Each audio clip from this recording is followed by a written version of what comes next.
nosotros podemos detectar de que no nos estamos equivocando en reconocer su personalidad y quién es el Mashiach. El Mashiach es un ser humano por nacer o ya vive entre nosotros, ¿sí? Son las diferentes preguntas que podemos tener al respecto. Así que comenzamos con la charla de hoy. Bueno, la necesidad de un Mashiach en el concepto de la creación, ya lo explicamos, como recién lo acaba de resumir excelentemente el rabino Ari, porque en la estructura de la creación del mundo ya estaba en los planes divinos pre la creación del mundo la idea de una era mesiánica y de un mundo, como va a ocurrir en la mesiánica, un mundo perfecto, un mundo sin dolores, ni enfermedades, ni angustias, con abundancia material infinita y abundancia espiritual. Pero ¿cómo vamos a poder detectar y llegar a ese momento y cuáles son las personalidades del Mashiach?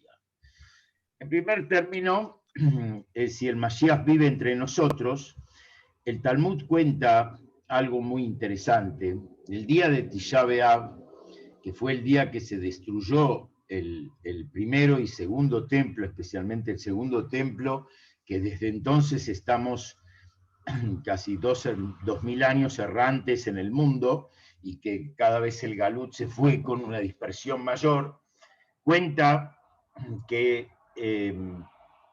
cuenta una historia que había un judío que estaba arando el campo y había un árabe a la par y la vaca mugió en ese momento y el árabe le dijo al judío: acaba de destruirse el templo de Jerusalén. Y después al rato la vaca mugió nuevamente y le dijo: acaba de nacer el Redentor de Israel. Quiere decir que en el mismo día que el Beit HaMikdash fue destruido y fuimos designados al Galut, a la diáspora, en ese mismo día nació el Redentor de Israel, como cuenta el Talmud, toda una historia con Rabbi Yoshua ben Leví, que le preguntó al profeta Eliau y que le dijo dónde estaba. En fin, no es el tema acá, pero sí estamos seguros que en toda generación, desde la destrucción del templo, hay un alma que tiene las condiciones de ser el Mashiach, solo que a veces él mismo no lo sabe y está a la espera que Dios le permita revelarse al mundo cuando llegue el momento propicio.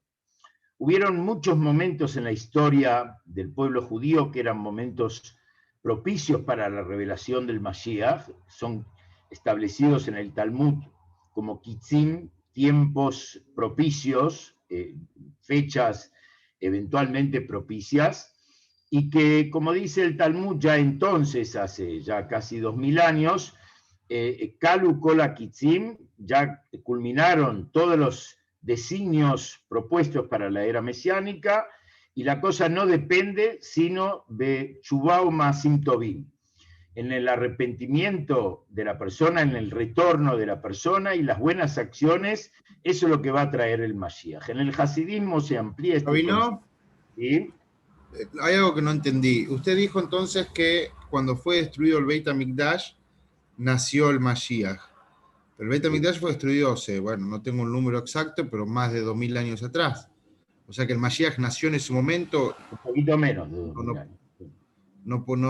El Mashiach es una persona, no vino todavía, o no llegó. No, nació el alma que está en condiciones de ser Mashiach, que fue asignado por Dios para ser Mashiach. Puede que él mismo no lo sepa, eso es lo que dije, pero él está en condiciones de serlo. ¿Pero el Mashiach en la actualidad es un alma o un ser viviente? Un ser viviente, entonces también era un ser viviente. O sea, había una persona en el mundo que tenía un alma y era un ser humano viviente que estaba en condiciones de poder revelarse como Mashiach, solo que él no tenía la notificación ni tenía la autorización por parte de Dios para poder revelarse. Y hoy en día también hay un ser humano que tiene las condiciones y que tiene incluso también lo que sería el alma que le pertenece al Mashiach. Sí, así es. Dicho sea de paso, ya que abrimos ese tema, ahí estamos respondiendo a otra de las preguntas que hicimos al principio. El Mashiach va a ser un ser humano de carne y hueso, hijo de madre y padre, o sea, un ser viviente que nace en ese momento de un papá y mamá, y que a su vez eso va a llevar después a una época que en el Talmud, en el judaísmo llamada Yemot HaMashiach, la era mesiánica. Pero la era mesiánica, Yemot HaMashiach, va a ser conducida y llevada a cabo por un ser humano descendiente. Esa es una de las condiciones importantes que tiene que tener. Él tiene que ser descendiente del linaje del rey David, ¿sí? Tiene que ser de la casa de David. En la historia actual hay familias que reconocen su linaje, por ejemplo, el Maral de Prague, él testificó sobre sí mismo que él venía de la casa de David, entonces todos los que provienen de la casa del Maral de Prague son descendientes de la casa de David y están en condiciones de ser Mashiach. Obviamente que con esto estamos excluyendo un error común que cualquiera puede ser el Mashiach. No, tiene que ser, la primera condición tiene que ser un ser humano, y que ese ser humano tiene que descender directamente de la familia real del rey David, que cuando el rey David fue el segundo rey que tuvo la historia del pueblo judío. El primero fue Shaul, y por errores que cometió, Dios le quitó el reinado y se lo entregó al rey David para la perpetuidad. O sea que toda su descendencia y de la descendencia del rey David proveniente de la tribu de Yehudá, ¿sí? El cuarto hijo de Jacob, de ahí proviene el linaje del Mashiach, y va a ser también el Mashiach, tiene que ser un hombre que provenga de la casa del rey David. En la actualidad hay familias que tienen esa condición, y que por saber su ascendencia, con referencias y pruebas, pero eso es irrelevante al respecto. Otra de las condiciones que tiene que cumplir el Mashiach, donde encontramos en primer término varias condiciones que trae el judaísmo al respecto. Una de las cosas que afirma Maimónides es... ¿Cómo lee la cama de Maimónides, Rabino? ¿Cómo? Este es un texto del Maimónides que dice las condiciones sobre el Mashiach. Sí. Si le parece, lo leemos. Antes que eso, quería también decir un par de cosas. En primer término, Maimónides, en las leyes de Teshuvá, de retorno al judaísmo, dice, prometió la Torá que finalmente todo el pueblo de Israel retornará al judaísmo. Sof Israel, como una promesa, dice Maimónides, y Tija Torá, que finalmente todo judío va a volver al seno del judaísmo, y entonces seremos redimidos a través de la misma, como que no es una posibilidad, sino es una promesa que la Torá hace, que finalmente todo judío vamos a retornar al judaísmo. Que esto es algo que nuestra generación en los últimos decenios estamos viendo con nuestros ojos, cómo hay un despertar increíble en la vida judía, y que muchísima gente muy alejada del judaísmo en su seno familiar hoy están encontrando su retorno al judaísmo con entusiasmo, con pasión, con esfuerzo, con dedicación. Realmente es increíble, un milagro, o como afirma el profeta Eliau, y harán retornar los hijos a sus padres. Algo es un milagro en la educación, porque normalmente la lógica es que los hijos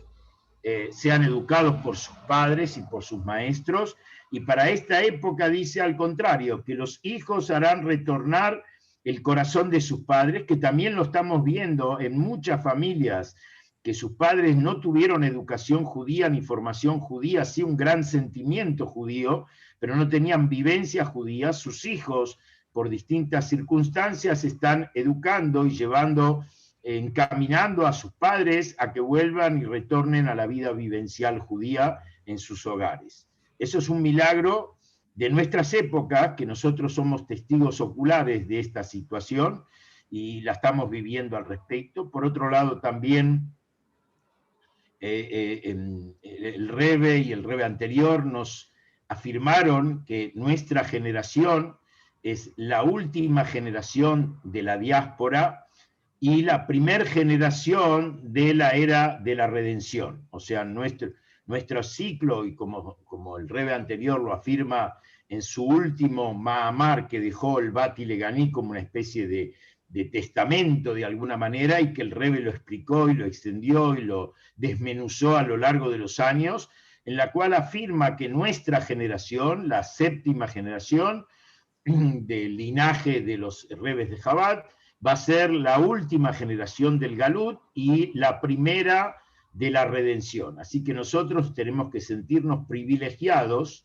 y orgullosos y comprometidos para que esto sea una realidad, que podamos llegar a ser la primera generación de la redención. Eso es una afirmación que tenemos en la Torá y que podemos concienzudamente confiar en ella y trabajar para que eso sea una realidad. Después en Maimónides, en otra parte, también en las leyes de Teshuvá, habla de algunas condiciones excepcionales que va a tener la persona del Mashiach. No sé, Ari, si está el texto. Cuando habla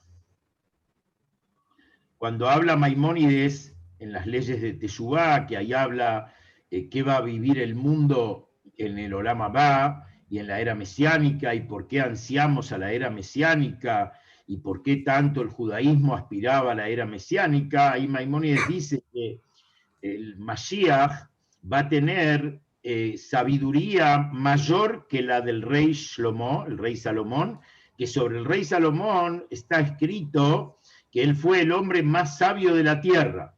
El Mashiach va a ser superior a él en conocimiento y sabiduría, y va a alcanzar un nivel de profecía extraordinario, casi como Moshe, así afirma Maimónides.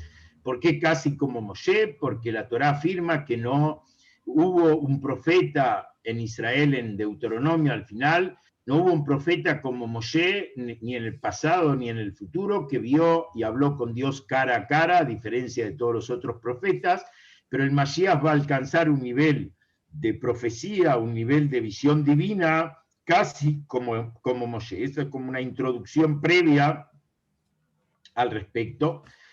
Hay muchísimos dichos talmúdicos, dichos de la Cábala sobre el Mashiach y los sucesos que van a ocurrir. Hay un montón de midrashim que hablan al respecto, pero nosotros vamos a tratar de remitirnos exclusivamente a lo que habla la ley judía, que es la que realmente tiene que cumplirse porque es ley. En cambio, los otros midrashim son parábolas que a veces pueden darse física y materialmente, otras pueden ocurrir en la dimensión de lo espiritual, de lo abstracto y de lo divino. Entonces, por eso vamos a remitirnos a lo que trae Maimónides. ¿Por qué Maimónides? Porque Maimónides es el único legislador judío y el primer legislador judío. Él ordenó toda la vida judía desde antes de entrar a la tierra de Israel, durante las leyes que eran necesarias durante la tierra, que vivíamos en la tierra de Israel, y posterior a ella hasta la era mesiánica. Es el único legislador. En cambio, el Shulchan Aruch de Rabbi Yosef Karo legisla sobre la vida contemporánea del pueblo judío y las leyes que se deben aplicar ahora, pero no tanto, por ejemplo, las leyes que ocurrían en el Templo de Jerusalén cuando estaba vigente, o las leyes en la agricultura y ganadería que habían en la tierra de Israel. El único que legisla esto es Maimónides, por eso en el comienzo de su libro dice, ni Moshe ad Moshe lokam que Moshe, desde Moshe Rabenu, desde la Torá, hasta Moshe ben Maimón, que era Maimónides, no hubo otro como Moshe, y como él dice en su prólogo a su libro Yad HaZaká, que vos podés estudiar la Torá de Moshe y directamente venir a este tratado, a este libro, y entender todo sin recurrir a otro estudio para comprender la misma. En el final del libro de Maimónides, que trata de las leyes de los reyes de Israel y cuáles son las misiones de los reyes de Israel y cuál es la función de los mismos, en los últimos 2 capítulos, que con eso se cierra el libro Yad HaZaká, que está compuesto por 14 volúmenes sobre diferentes temas de toda la vida judía, él en el capítulo 11 lo dedica puntualmente a la persona del Mashiach y qué condiciones que tiene que reunir el mismo, y el capítulo 12, que lo vamos a tratar en las próximas charlas, habla qué va a pasar en el mundo en la era mesiánica después que el Mashiach ha llegado, ¿sí? Y ahí comienza diciendo en el capítulo 11, dice así, si de la casa de David surge un rey que, tal como su antepasado David, el rey, cumple diligentemente la Torá y cumple sus mitzvot, como lo prescribe la Torá escrita y la Torá oral, y logra que todo Israel camine por su sendero de la Torá y corrija cualquier violación de su cumplimiento. Punto. Ahí tenemos 2 temas. En realidad, antes, en este capítulo, Maimónides trae de que el Mashiach va a hacer retornar, el principal objetivo del Mashiach va a ser retornar a Taral y Oshná, o sea, todas las leyes y las vivencias que había en la época del rey David, cuando el templo de Jerusalén estaba en pie, y vamos a practicar las ofrendas, y vamos a practicar los jubileos y los años sabáticos, y todo como era los Sanedrín, todo como era en la época del rey David. Esa es un poco la misión que va a cumplir el Mashiach. Y después trae algunas características personales. El Mashiach tiene que ser una persona diligentemente en la Torá, y él usa un término poco común, Hogeba Torá. Hogeba Torá es entregado absolutamente, no un estudioso de la Torá común y corriente, sino que él toda su vida respira Torá y aspira a Torá y mitzvot, y esa es la condición que él tiene que ser puntilloso en la observancia de las cosas más mínimas de la Torá en la vida personal del Mashiach, para poder, digamos, considerarlo como tal, una de las condiciones que tiene que ver, y su meta es volver al cumplimiento de la Torá como era en la época del rey David. La segunda condición que menciona Maimónides, que él también va a llevar al pueblo judío y va a corregir, va a incentivar, va a motivar a los judíos a ir en los caminos de la Torá, ¿sí? O sea que ahí ya él usa otro término respecto al resto del pueblo judío. No significa que todos los judíos vamos a estar en el nivel del Mashiach, cumplidores al máximo y puntillosamente de todos los aspectos de la Torá y conocedores de toda la dimensión de la Torá, sino el Mashiach nos va a alentar, nos va a persuadir y nos va a incentivar a que vayamos en el camino de la Torá. Justamente el Rebbe explica al respecto que estar en el camino no significa que llegué a la meta y llegué al 10º piso, sino si yo empiezo a subir al primer escalón, ya estoy en el camino. Entonces, justamente ese es uno de los motivos por qué el Rebbe en su momento, yo estaba en la Yeshivá cuando empezaron estas campañas, la primera fue en el año, cuando fue la guerra del 67, 5007-27, que el Rebbe empezó con la primera campaña de difundir la colocación de los tefilín por parte de los hombres mayores de 13 años, y después continuó con 10 campañas más. ¿Por qué el Rebbe eligió estas campañas, a pesar que la Torá tiene 613 preceptos? Como los otros no había que cumplirlo, no. Esto era el puntapié inicial y eran campañas que todo judío podía hacerlas accesibles, como por ejemplo el encendido de las velas de Shabbat por parte de las mujeres, tener libros judíos en la casa, tener una alcancía para darse de acá todos los días, y así varias al respecto. Entonces, con esto el Rebbe estaba motivando a que cada judío esté en el camino del judaísmo. Y eso prácticamente lo vemos hoy, cómo se difundió en el mundo judío que prácticamente todo judío de una forma o de otra está conectado al judaísmo cumpliendo una mitzvah, como hablamos extensamente en otras, que inclusive los pecadores de Israel están llenos de buenas acciones y preceptos, como la granada, así afirma el Talmud. Entonces el trabajo del Mashiach era ese, poner a los judíos de regreso al camino de la Torah y Mitzvot, y que ese es otro de los hechos que estamos viviendo en estos momentos. Después, otra condición que tiene que cumplir el Mashiach es derrotar a las naciones del mundo que buscan impedirlo. Lo veamos acá primero. A ver, seguí donde habías quedado. Y peleará la guerra de Hashem. Si puede asumirse que es el Mashiach. O sea, si él va a pelear la guerra de Hashem, que en esto, acá Maimónides es muy cuidadoso, y como vamos a ver más adelante, que Maimónides es muy preciso en la utilización de sus palabras. No hay nada de más ni nada de menos, y todo escrito, toda palabra tiene un mensaje, tiene un objetivo. Y acá no habla de una lucha armada, acá está hablando de la guerra de Dios.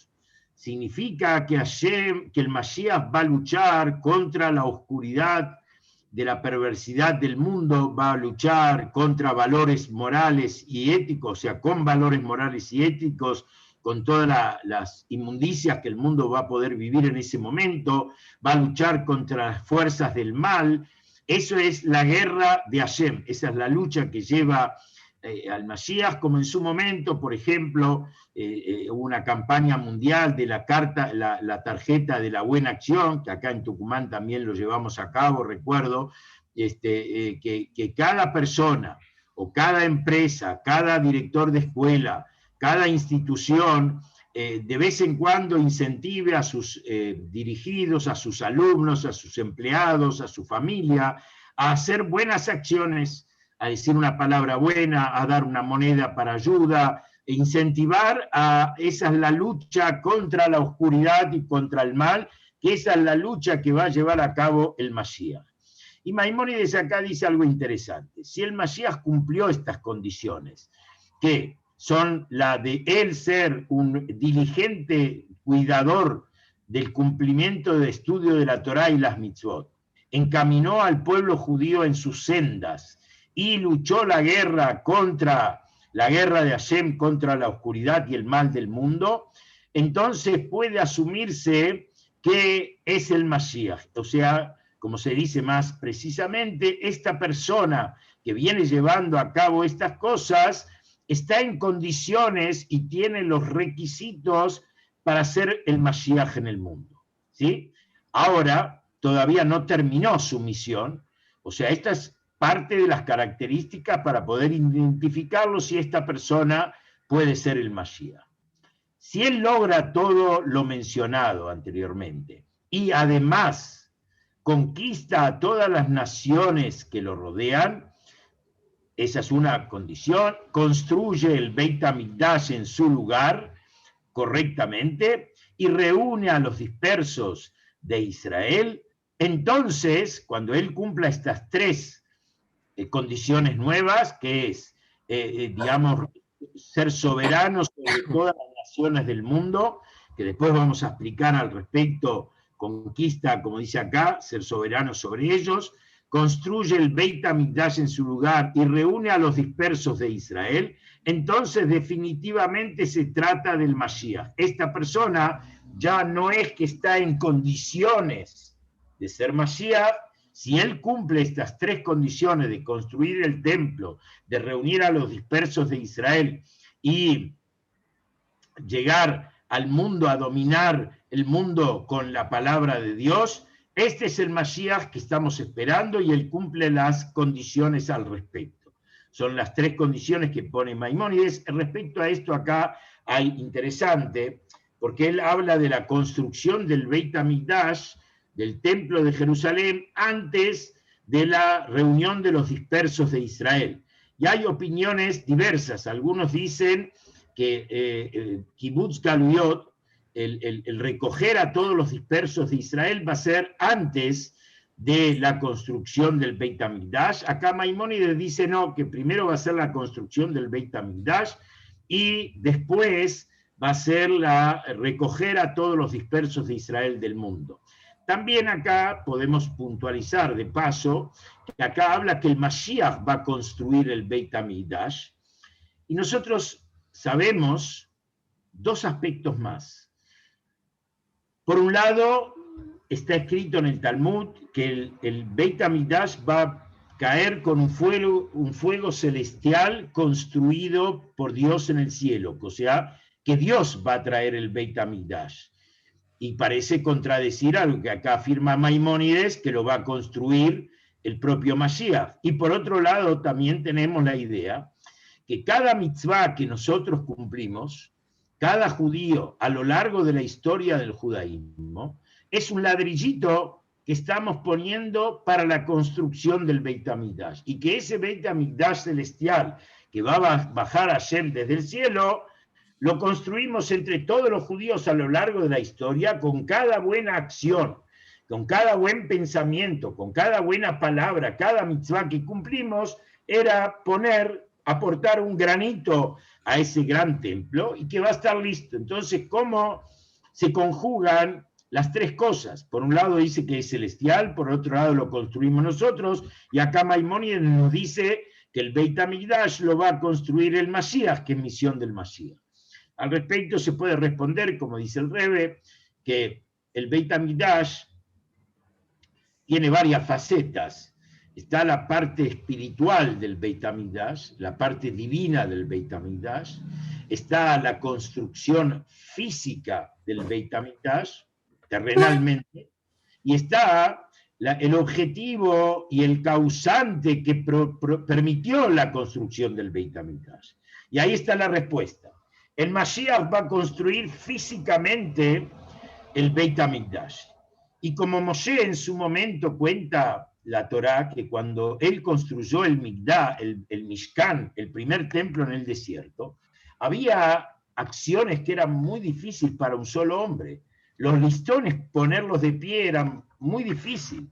Y Dios le dijo, vos hacés lo tuyo y yo te voy a ayudar. O sea, como que Dios lo acompañó y que Moshe pudo construir algo que a un humano solo le era difícil hacerlo. También así va a ser con la construcción del Beit HaMikdash, que va a ser el Mashiach. La parte espiritual, divina, la divinidad va a caer con un fuego celestial del cielo y el objetivo de la misma lo va a hacer el pueblo judío a lo largo de la historia, que ellos permitieron que ese Mishkan y ese Beit HaMikdash sea reconstruido aquí abajo en el mundo. ¿Sí? O sea, esas son las respuestas a lo que menciona Maimónides en el objetivo de la construcción del Beit HaMikdash. En general, estas son las... Acá está el otro texto que habíamos hablado de Maimónides que vos mencionaste. Sí, acá, claro, ahí como dice, restaurará hacia la soberanía inicial, él reconstruirá el templo, reunirá a los dispersos de Israel, y en sus tiempos la observancia de todos los estatutos regresarán a su estado previo, o sea que la finalidad de la llegada del Mashiach es volver al cumplimiento total de la voluntad de Dios, todos los preceptos que tenemos en la Torá, que como dije antes, durante la época galútica, muchísimos, pero muchísimos preceptos no se pueden cumplir porque están relacionados con las ofrendas y sacrificios, observancia de los años sabáticos, el año jubileo, que todo eso ya hace mucho tiempo que no está en vigencia para cumplirlos físicamente. Sí los cumplimos con la plegaria, porque como decimos en todas las mañanas, Nishlema Farim Sefatenu, que nuestros labios van a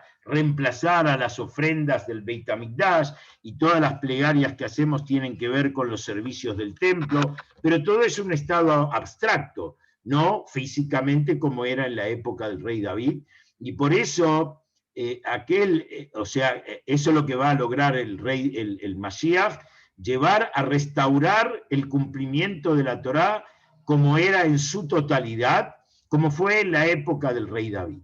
Y ahí continúa Maimónides diciendo dos aspectos. Primero, aquel que no cree en él, no cree que va a venir un Mashiach, y también agrega algo más, no solamente que no cree en él puede creer, pero que no ansía su llegada, ¿sí?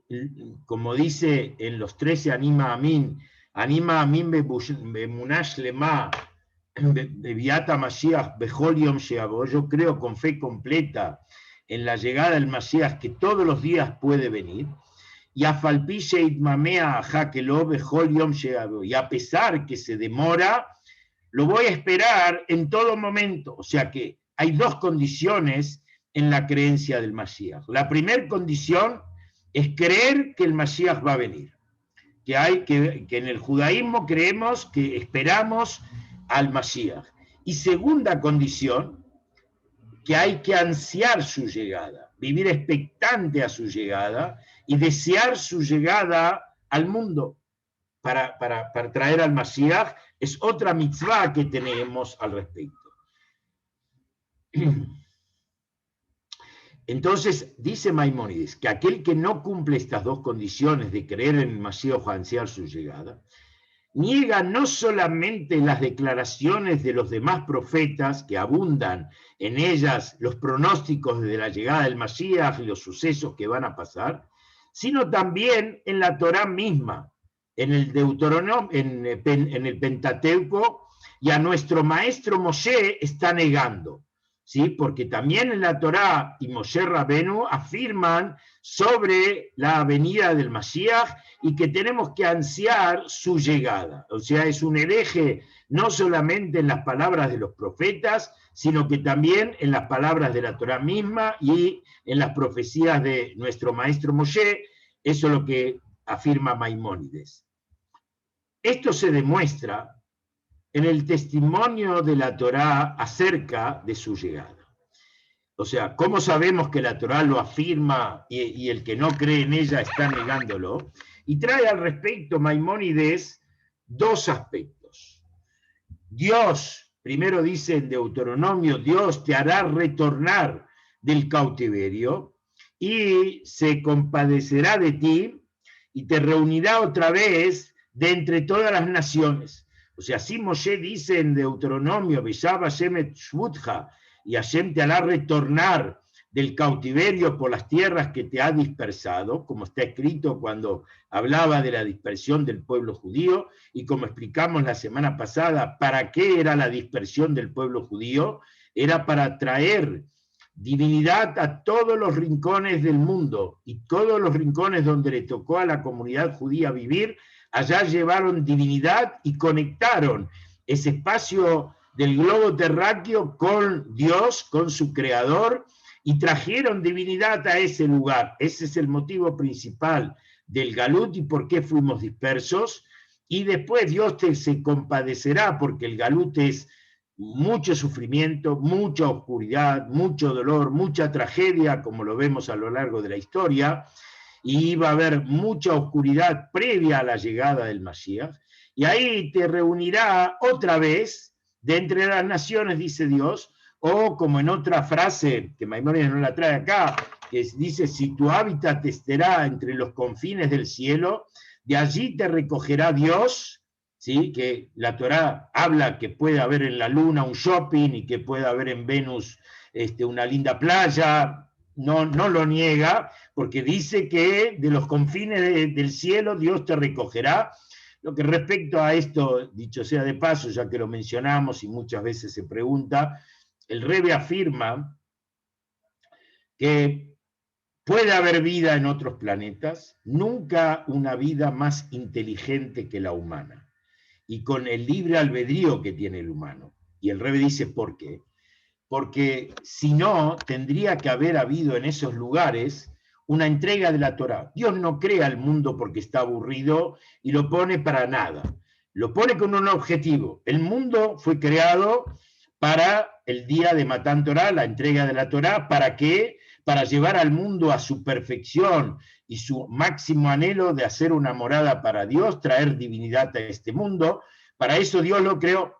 Entonces, si en Marte habría un género humano o un género de seres pensantes y con libre albedrío, tendrían que tener también un objetivo y tendrían que haber tenido un Matántora. Puede haber seres inclusive más poderosos física o estructuralmente que el hombre, como el mar, pero el hombre tiene la inteligencia de dominar al mar, a pesar que el mal es mucho más fuerte que la persona, pero él con sabiduría puede tener diferentes artimañas y objetos como poder controlar al mar eventualmente. Lo mismo en los planetas, todo el circuito de las órbitas están para servir a este mundo, y este mundo está para servir al ser humano, y el ser humano en general y en su conjunto, que es una sociedad entre toda la civilización y el pueblo de Israel, están para cumplir el objetivo principal de la creación,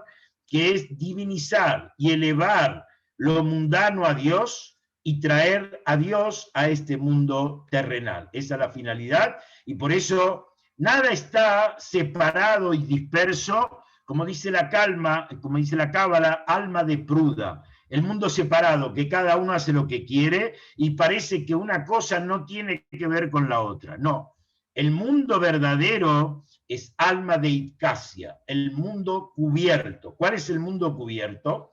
La Cábala explica la diferencia que hay entre el mundo terrenal y el mundo del mar. Cuando uno mira el mar, ¿qué ve? Agua, solamente agua. Pero es consciente que bajo ese agua hay un mundo entero. Hay minerales, hay vegetales, hay animales, hay todo tipo de animales y cosas maravillosas bajo el mar. Pero cuando uno mira el mar, ¿qué ve? Solamente agua. Y todos los seres que viven dentro del agua, depende su existencia del agua. Pueden vivir un poco fuera del agua, pero su hábitat natural es el mar, es dentro de las aguas, y no se ven cuando están dentro de las aguas, se ve solamente mar. En la tierra, que es alma de Idgalia, el mundo revelado, así dice la Cábala, ¿qué vemos? La diversidad, plantas, bichitos, hombres, piedras, montañas, toda la diversidad que hay. Y el mundo de lo separado parece que una cosa no está asociada a la otra y no depende una cosa de la otra. Por eso yo puedo pensar que no tengo derechos sobre los animales, no puedo usarlos porque ellos viven su mundo. Y no es así. Dios creó toda la creación para que uno sirva al otro, y son ciclos que se entrelazan entre sí para cumplir un objetivo y una finalidad extraordinaria. Pero como están en el mundo de lo manifiesto, podemos creer hasta que no hay un Dios, que el mundo se hizo solo y que cada uno salió como salió, con el objetivo nada, de pasarla bien y vivir bien, nada más, no hay otro objetivo imperativo mayor a ese. Eso es lo que nos permite, nos lleva a pensar el mundo de la diversidad. Cuando llegue la era mesiánica, dice el profeta de Israel, Humalares de A, y se llenará la tierra de sabiduría, que Dios se va a revelar y va a llenar la tierra de sabiduría, Kamaim Layam Mejasim, como las aguas cubren a la mar. Así como yo cuando miro el mar, consciente que hay todo un mundo que vive, pero ese mundo depende absolutamente de las aguas, y lo único que manifiesta ese mar es agua. Lo mismo la tierra, que hoy parece diversa y desasociada y que cada uno hace lo que se le antoja, lo que vamos a percibir en ese momento es la esencia de todo, que es divinidad, que es el creador, y que todos estamos unidos y que todos somos parte de el creador y que estamos revelando su magnificencia y su fuerza creadora, y eso es lo que va a ocurrir en la era mesiánica. ¿Sí? Eso es lo que va a traer y llevar al mundo el Mashiach. Ahora, ahí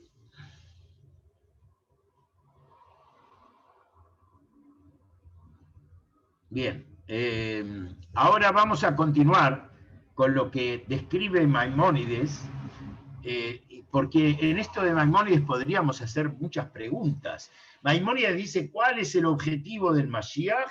Volver a lo que era en la época del rey David, cumplir todos los mandamientos. Entonces uno se pregunta, 2000 años de sufrimiento, 2000 años de aspiraciones, 2000 años de sueños, ¿para qué? Para volver a lo que era el rey David, a lo que pasaba en la época del rey David, a pesar que era una época maravillosa y que el mundo entero le rendía culto y respeto al pueblo de Israel, en la época especialmente del rey Shlomo, como explicamos en alguna ocasión, pero no es eso, el Mashiach es otra cosa. Estamos esperando algo mucho más que eso. Entonces Maimónides parece como que nos lleva a pensar que el rey David y el Mashiach van a producir lo mismo, el Mashiach va a producir lo mismo que produjo el rey David en su momento. Y ahora vamos a entrar a analizar, si el rabino Ari me lo permite, poniendo algunos textos que continúan Maimónides en este capítulo 11 de las leyes de reyes, que habla de la personalidad y lo que va a hablar en el Mashiach. Ahí trae, aparte de la profecía general, que Dios nos va a hacer retornar, como leímos anteriormente, que Moshe le dice al pueblo judío que nos va a hacer retornar a la tierra de Israel y va a traer a todos los dispersos y te va a sacar del cautiverio y demás, y que dicho sea de paso, hay una gran diferencia entre esa época y la salida de Egipto. Lo explicamos en alguna ocasión. En la salida de Egipto era optativo, el que no quería salir se quedó ahí, y de hecho salió solamente un quinto del pueblo judío. El 80% quedó en Egipto y murió en Egipto porque ellos no quisieron la redención, no quisieron salir, estaban cómodos, estaban asimilados y no quisieron salir. En cambio, en la futura redención afirma el profeta de Israel, Loidaj mimenu nidaj. No va a quedar marginado ningún judío, sin excepción. Y como antes dijimos de Maimónides, finalmente todo judío va a retornar al judaísmo. Es una promesa que hizo Dios en su Torá, que todos vamos a hacer teshuvá, y ningún judío va a quedar out, hasta el más alejado, hasta el más venenoso, hasta el más antisemita, para decir un término extremo, va a hacer teshuvá, y él va a ser parte de la redención, y con Israel yesh lahem chelek leolam haba. Todo Israel perdón, tiene parte en el mundo por venir y vamos a ser parte de la redención. Y algo maravilloso quería agregar en esto, que lo expliqué en alguna ocasión. El Talmud y la Cábala dicen que Shechinta begaluta, Dios, la Shejinah, está en Galut junto al pueblo judío y está ansioso y anhelando Dios que venga la Geulá, que venga el Mashiach. Él espera ansiosamente y Dios fue junto con el pueblo judío al Galut y está disperso. Yo les pregunto a ustedes, ¿qué va a pasar el día que se anuncia en el mundo que el Mashiach llegó? ¿Qué va a pasar en el mundo judío? La algarabía que va a haber en nuestros corazones, la alegría en las calles, el mundo entero va a estar conmocionado porque se cumplió esta profecía, que es una profecía prometida por Dios, y si es así, se va a cumplir o se va a cumplir. No hay opciones a que no se cumpla, porque es la palabra de Dios que es eterna, y no es algo posible, es algo que va a ocurrir. Entonces dice que Dios, tan contento como nosotros vamos a estar, ¿a qué se va a dedicar en ese momento? Entonces el profeta de Israel dice así, Beatem tluktu ejat ejat, ustedes van a ser recogidos uno a uno. Y preguntan, ¿cómo uno a uno? ¿Por qué el Mashiach no va a sacar Keilot enteras? Va a venir a Tucumán, va a venir a Buenos Aires, a Nueva York, y toda la comunidad judía la va a redimir. ¿Por qué uno a uno? Entonces, el Rebbe explica que ¿qué va a estar haciendo el Mashiach? En el día que Dios, en el día que el Mashiach se revele y el mundo va a gozar de alegría, Dios va a ir a lugares recónditos en el mundo donde no hay una Keila, donde no hay 10 judíos, no hay comunidad, hay un solo judío perdido, dos judíos asimilados, ahí va a ir Dios a sacar a esos judíos, por ello se los va a sacar uno a uno. Si para Dios, patrón del mundo, creador del universo, es importante resignar toda la alegría que él puede gozar en ese mundo para ir a buscar una ovejita perdida, un yehudí disperso en algún rincón, seguro que es valioso para nosotros, y ahí se afirma lo que dice el profeta, lo idach mimeno nidach, ningún judío, hasta el más descreído, también va a estar incluido y va a ser recogido por el Mashiach en esa ocasión. Esa es la primera parte que trae Maimónides como evidencia a la llegada del Mashiach. Pero después trae otras evidencias de la Torá afirmando que el Mashiach va a venir en las profecías de Bilam. Las profecías del profeta Bilam, que fue contratado por el rey de Moab, Balak, ¿para qué? Para maldecir al pueblo de judío y destruirlo cuando Moshe avanzaba hacia la tierra prometida y tenía que pasar por Moab, ¿sí? Por la tierra de Moab, la tierra de Midian. Entonces ellos temblaron después de lo que había hecho Moshe con dos grandes reyes, Sihón y Og, que ellos eran las potencias, Moshe los había vencido, llamaron a Bilam a que maldijera al pueblo judío y los destruyera. Y Bilam era un profeta no judío, con una profecía inmensa, pero era muy vanidoso y altanero. ¿Y por qué Hashem le dio esta profecía? Para que las naciones del mundo, dice el Midrash, no se quejen y digan, si nosotros hubiéramos tenido un Moshe como ustedes, también hubiéramos querido ser el pueblo elegido y cumplir mitzvot, no tuvimos. Por eso Hashem les dio un profeta tan grande o más grande que Moshe en profecía, y él fue el que los corrompió, como cuenta la Torá al respecto. Pero en esas profecías que él no podía decir lo que Dios no le ponía en su boca, finalmente en él están las mayores profecías y más grandes profecías que el profeta Bilam pronosticó para el pueblo judío hasta el final de los tiempos. Y ahí trae diferentes 4 profecías, 4 estrofas que dice el profeta Bilam respecto a esto. La primera dice, Arenu veloatá. A ver, ¿está el texto, Ari? Sí. No. No es esto.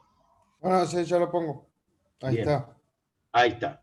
Dice, la primera profecía, esto es texto de Maimónides, ¿sí? Tomado de la Torá, dice así, lo veo, pero no ahora. Se refiere a David, al rey David, dice el Talmud. Lo miro, pero no será pronto. Se refiere al Mashiach. En esta profecía que dice, Arenu velo atashi, venu velo Karov, esta es la frase de texto bíblico de la Torá, que lo veo, pero no es ahora, y lo miro, pero no es pronto, se refiere al Mashiach. La segunda profecía que continúa Bilam diciendo, una estrella saldrá de Jacob, se refiere a David, del pueblo de Jacob saldrá una estrella que brillará y conducirá al pueblo judío en su momento a su redención. Y después continúa diciendo, y un cedro surgirá en Israel.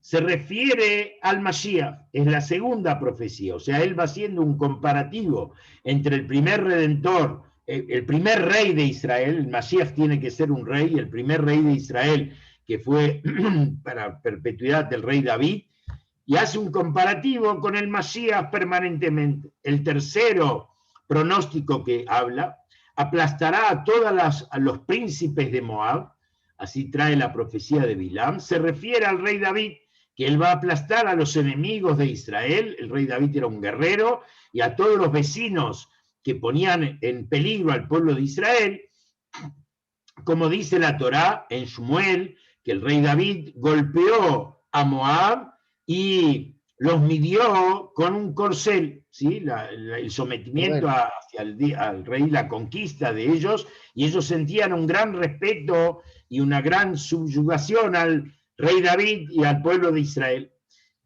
Atravesará a todos los descendientes de Shet, que todos los descendientes de Shet significa a toda la humanidad, porque la humanidad cree que nosotros venimos de Caín y Abel, los primeros hijos de Adán y Eva, pero en realidad de ellos no quedaron descendencia.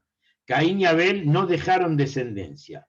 Caín mató a Abel y consecuentemente su descendencia desapareció. Después de ello, Adán y Eva tuvieron un hijo llamado Shet, y de ese hijo Shet viene toda la humanidad, todo el género humano. Entonces, el rey Mashiach atravesará a todos los descendientes de Shet, se refiere al Mashiach, sobre quien la Torá afirma dominará de mar a mar. En Zeharia dice que él va a dominar de un mar a otro, de un extremo a otro. Entonces vemos el comparativo que hay entre el rey Mashiach y el rey David. Voy a abreviar, esto es un análisis extraordinario que hace el Rebbe en por qué Maimónides no se conforma en decir en forma genérica, como dijo en la primer profecía de la Torá, que digo, como está dicho en las profecías de Bilam, en forma general, ¿sí? Y no, trae minuciosamente 4 estrofas. ¿Y por qué? Porque Maimónides está afirmando con esto y respondiendo a la pregunta que hicimos antes. ¿Cuál va a haber cambio en el mundo? Si vamos a hacer lo mismo que en la época del rey David. Y hay una pregunta más fuerte. El primer redentor de Israel, ¿quién fue? Moshe. El primer rey de Israel fue Moshe en realidad. Y el primer profeta de Israel, ¿quién fue? Moshe. Entonces, ¿por qué Maimónides trae el punto comparativo con David? Tendría que hacer de Moshe es el primer redentor, como afirma el Talmud. Moshe va a ser el último redentor, que el Mashiach va a tener parte del alma de Moshe. ¿Y por qué lo metemos al rey David en el medio? ¿Está clara la pregunta? ¿Por qué no tomamos a Moshe como referente de esto? Y la respuesta es, en diferentes aspectos, que Maimónides acá es meticuloso en mencionar cada uno de las mismas. La primera, que dice que lo veo pero no ahora, está hablando de que el rey David va a venir a redimir al pueblo judío, va a restablecer la seguridad, el orden en Israel, y va a cumplirse los preceptos, se va a construir el Beit HaMikdash. En la época del Mashiach también va a pasar eso, pero el Mashiach va a superar y va a corregir y completar la misión que el rey David no cumplió, no alcanzó a cumplir.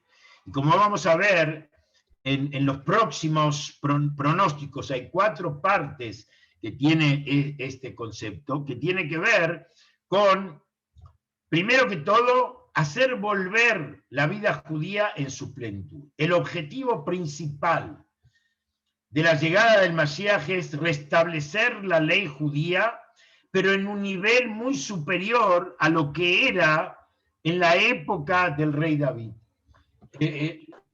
Todos los conceptos tienen que ver con eso, y el Mashiach va a ser todavía en un nivel más elevado. La segunda, que dice, una estrella saldrá de Jacob, y respecto al Mashiach dice, un cedro surgirá de él. El rey David era una estrella está en el cielo. Entonces, él era admirado por el pueblo judío, era un héroe para el pueblo judío. David Melech Israel Jai Bekayam era el rey soberano, pero era distante del pueblo judío. Era como una estrella, no la podemos tocar. Él no se involucraba directamente con el pueblo judío. En cambio, el Mashiach dice no, él será un cedro, o sea que, y también en Jacob, perdón, en la época del rey David habla del nombre Jacob. Jacob es la parte de talón, que significa la parte baja, la parte humilde del pueblo de Israel. En cambio, el Mashiach está hablando sobre Bené Israel. Entonces, él va a involucrarse, va a incentivar, va a inspirar, no solamente con el ejemplo, sino con persuadir, con cariño, con amor, con incentivo, con entusiasmo a la gente para que vuelva al judaísmo. y va a hacerlo con todos. Bené Israel, los ricos, los pobres, los sabios, los sencillos, los humildes, los ignorantes, los alejados, a todo el pueblo judío. Esa es la diferencia que va a producir el Mashiach respecto a la época del rey David. Y por eso trae una segunda estrofa y no se conforma Maimónides con incluirlo todo globalmente. Después el Mashiach, que va a tener que hacer, luchar la lucha de Dios, así trae Maimónides. Entonces esto es lo que trae también en la profecía de Bilam. ¿Y qué dice respecto al rey David? Que el rey David conquistó a los pueblos de Moab, ¿correcto? Primero que todo, habla de una conquista, ¿sí? Y segundo, solamente, no al mundo entero, habló solamente de los vecinos del pueblo de Israel. Y de hecho, los vecinos esos que aceptaron la sumisión al pueblo de Israel y el gobierno del rey David, interiormente seguían manteniendo su odio al pueblo judío. Y de hecho, produjo que en un momento dado vino el Galut, y los enemigos de Israel que rodeaban dispersaron al pueblo judío y lo expulsaron de su tierra. En cambio, en el Mashiach está escrito algo totalmente distinto. Él dice que atravesará a todos los hijos de Seth, o sea, una expansión mundial.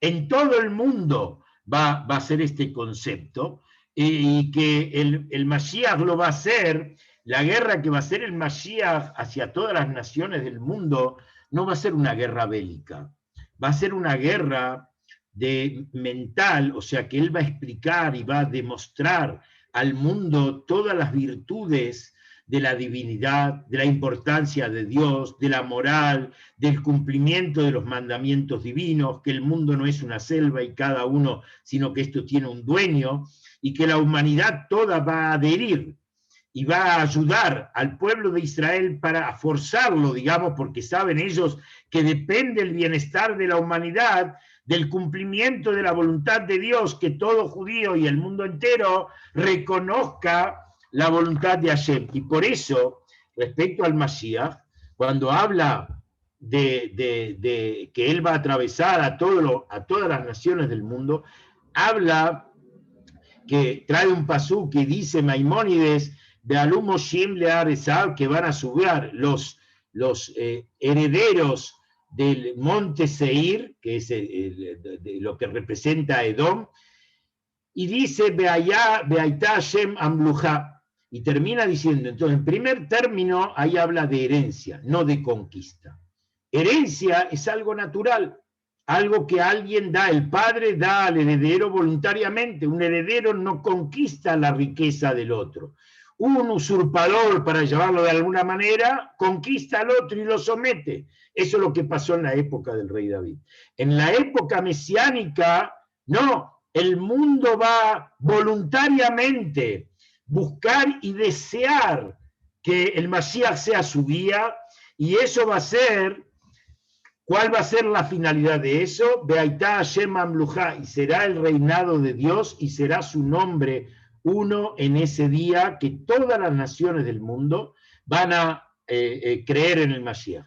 Y voy a concluir con esta parte, algo importante que no está mencionado en estos textos, pero Maimónides lo trae, e inclusive Maimónides sufrió la censura en la época de la Inquisición, y por eso una parte de su texto fue eliminado, pero en la nueva versión de los textos que se recuperaron, en algunas ediciones de Maimónides, está al respecto. Maimónides trae algo interesante, y con eso está respondiendo a muchas preguntas que podríamos surgirnos. Dice, el Mashiach no va a tener que producir milagros, ni cambiar el mundo, ni hacer maravillas, ni trastornar la humanidad, sino lo único que va a hacer el Mashiach, traer la palabra de Dios y trae una prueba a ello, que él no va a tener que resucitar muertos, ni curar enfermos, ni producir milagros para que creamos en él que es el Mashiach. Trae una prueba, Maimónides, lo que cuenta el Talmud con Bar Kosiva. Bar Kokhba era un general del ejército muy importante y que su ejército eran gente muy fuerte y dominaba nación tras nación, a punto tal que Rabbi Akiva, uno de los líderes y rabinos más importantes de la historia judía, era el no sé qué lado, el shamesh el ayudante, le cargaba sus instrumentos de guerra porque él creía convencidamente que Bar Kokhba era el Mashiach, y la generación de ella lo llamaban a él el Mashiach, y él no había hecho ningún milagro, él no había hecho ninguna maravilla, ni había resucitado ninguna persona, y a pesar de eso los jajamín de Israel creyeron en él, hasta que él murió por su pecado, como cuenta el Talmud, una víbora lo picó, hasta que el mismo general de guerra del otro opuesto dijo, no, un ser humano no podía haberlo matado a esta persona. Fueron a investigar porque alguien trajo la cabeza de él y encontraron que una víbora en el baño lo había picado y lo había matado por un pecado que él había cometido puntualmente, y ahí se dieron cuenta que Bar Kokhba no era el Mashiach que Hashem tenía previsto al mundo, y fue un falso Mashiach. Repito a esto, ¿por qué trae Maimónides esto? Porque en el texto original dice Maimónides algo interesante.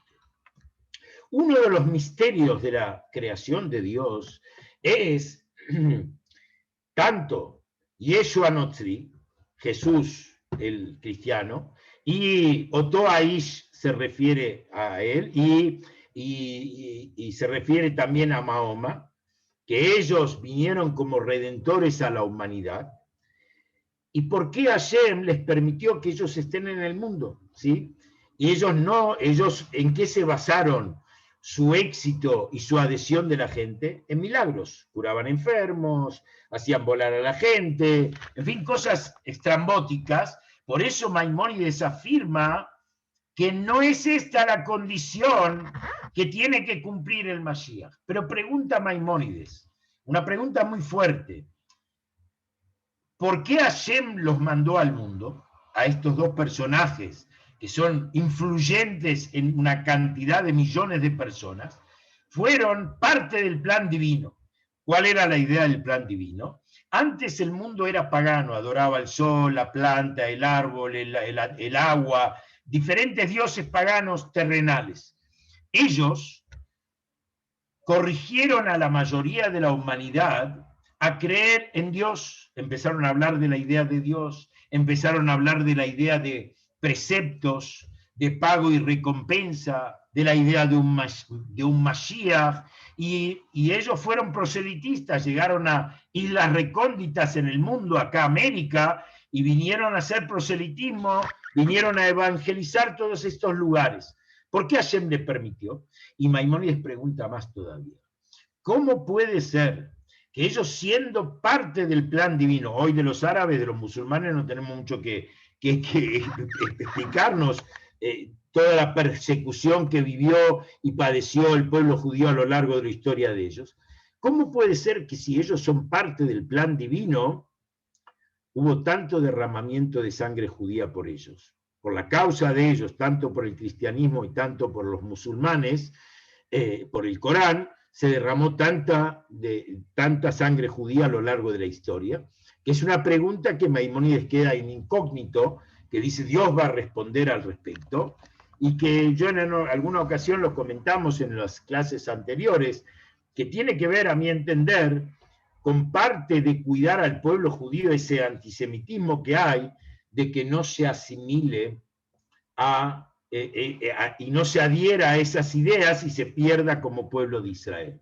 Pero ellos son parte de preparar al mundo, y como especifica Maimónides, no es lo mismo que yo llegue a una isla, a un indio, que él adoraba la piedra y le empiece a hablar que existe un Dios y que existe un Mashiach y que existe precepto, a esa persona que él ya cree en Dios y cree en un precepto y sabe que hay que rendir cuenta ante el Creador y que está esperando un Mashiach, que venga el Mashiach en ese momento y le explique: mira, lo que vos creías así no era tan así, sino es esta manera, y todas las naciones del mundo van a servir Shehem Echad, a un solo Dios. El mundo entero va a servir a un solo Dios. Y nosotros vemos inclusive en el mismo, por ejemplo, el cristianismo, como hay depuraciones cada vez más, ya muchos ya no creen en ídolos, otros no creen, o sea, cada vez se va acercando esa misma depuración a la idea de la Shemejad, en la misma paso del tiempo y acercamiento cada vez a la idea mayor, y por eso la gente, hoy vemos en el mundo moderno, la ansiedad de lo espiritual. Hablamos de Cábala y la gente se estremece, todo el mundo, judío, no judío, Cábala ya que no entiende un pomo, perdón de la palabra, pero quiere escuchar Cábala.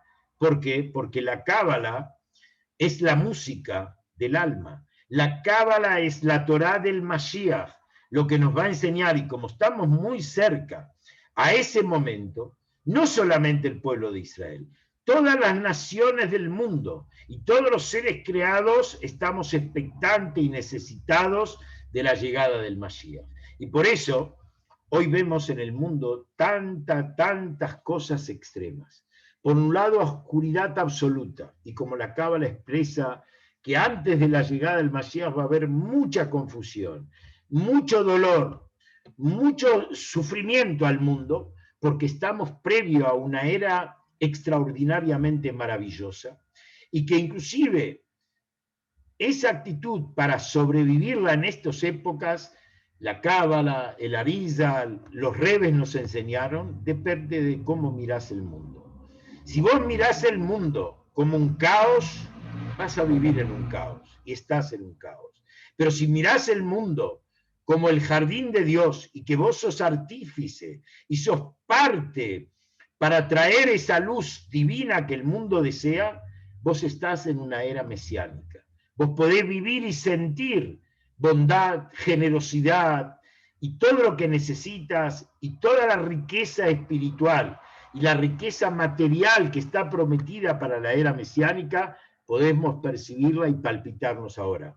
Dios quiera realmente que todas las profecías y todas las promesas y todo lo que hicimos como esfuerzo a lo largo de la historia del pueblo judío y de la humanidad toda, para este momento tan hermoso, tan agradable de la revelación del Mashiach, que seamos dignos, merecedores de ver con nuestros ojos nuestra vuelta a Sion y abrazarnos y bailar con alegría todos los Yehudim juntos y la humanidad toda con la persona del Mashiach. Amén.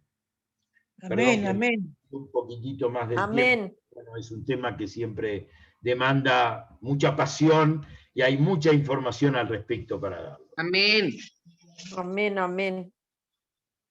Amén. Amén. Amén. Gracias, Rabino Daniel Levy. La verdad que una clase muy profunda, que sienta muchas bases y aclara bastante sobre la personalidad del Mashiach y cuál es su función y cuál es su misión. Quería dar un lugar ahora a aquellos que tengan alguna pregunta. Eso muestra en realidad